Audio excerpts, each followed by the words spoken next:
U okviru terenskog istraživanja prošli smo kroz gotovo sva naselja koja čine danas općinu Bistra.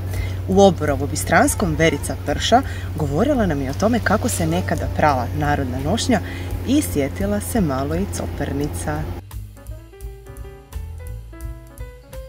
Ja su voljeli da tu tri ženska. Jana bila tu tam, ceste, one su bile tu od ali su se one poženile. Jana bila pri Jana bila pri a Jana bila pri da su one hodile po polnoći tu na potok Brod. I da nije to bile dobre koje su one hodile, a Čenima Dujko je rekao da su ga polejale i našpotale i svi kako bile. Topila nijesu.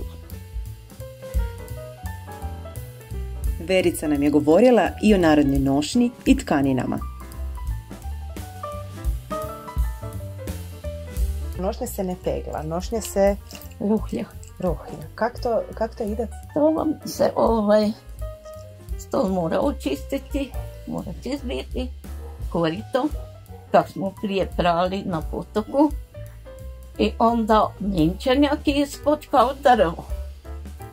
I onda se to jotka po stolu dok se to sve onako vlaži.